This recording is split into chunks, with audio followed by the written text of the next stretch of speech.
Ang Mateo 6:33 ay nagtuturo na dapat unahin ang kaharian ng Diyos at ang kanyang katuwiran sa ating mga buhay. Ang paghahanap sa kaharian ng Diyos ay nangangahulugan ng paglalaan ng ating sarili sa mga prinsipyo at aral ni Jesus, pag-ibig, pagkahabag, pagpapakumbaba at katarungan. Kapag ginawa natin ito, ipinapangako ng Diyos na bibigyan niya tayo ng lahat ng ating kailangan. Magtiwala tayo sa Kanya. Pagpapaliwanag sa Mateo 6:33. Konteksto, ang talatang ito ay nagmula sa Sermon sa Bundok, kung saan nagtuturo si Jesus tungkol sa iba't ibang aspeto ng matuwid na pamumuhay, kabilang ang panalangin, pagbibigay, at pag-aayuno. Sa mga talata bago Mateo 6:33, tinatalakay ni Jesus ang mga alalahanin tungkol sa mga material na pangangailangan tulad ng pagkain at pananamit.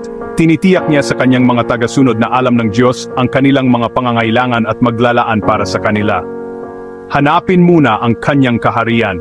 Ibig sabihin nito na unahin ang paghahari at pamamahala ng Diyos sa iyong buhay. Ito ay tungkol sa pag-ayon ng iyong mga pagpapahalaga, mga desisyon, at mga aksyon sa kalooban at mga layunin ng Diyos. Ito ay nagsasangkot ng aktibong pagtataguyod ng isang relasyon sa Diyos at paggawa sa Kanya na sentro ng iyong buhay. Kanyang katuwiran.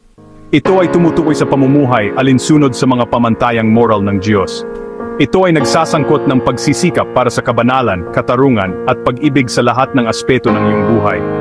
Ito ay tungkol sa paghahangad na palugdan ng Diyos sa inyong mga iniisip, salita, at gawa. Ang lahat ng mga bagay na ito ay ibibigay rin sa iyo. Ito ay isang pangako na paglalaanan ng Diyos ang inyong mga pangangailangan kapag inuna mo ang kanyang kaharian at katuwiran. Hindi ito nangangahulugan na automatiko kang magiging mayaman o magkakaroon ng buhay na walang problema. Ngunit nangangahulugan ito na alagaan ka ng Diyos at ibibigay sa iyo ang kailangan mo upang matupad ang kanyang mga layunin para sa inyong buhay. Praktikal na aplikasyon.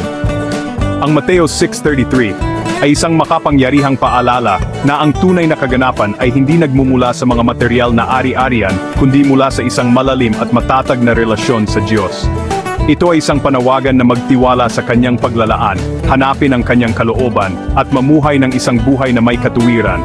Alam na ang ating mga pangunahing pangangailangan ay matutugunan habang inuuna natin ang kanyang kaharian. Panalangin at pagmumuni-muni.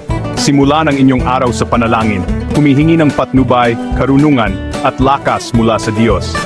Maglaan ng mga sandali ng katahimikan upang magnilay sa kanyang salita at pagnilayan ang kanyang presensya. 2. Pag-aaral ng banal na kasulatan. Regular na basahin at pag-aralan ng Biblia upang palalimin ang inyong pag-unawa sa mga katotohanan at prinsipyo ng Diyos. Pahintulutan ang kanyang salita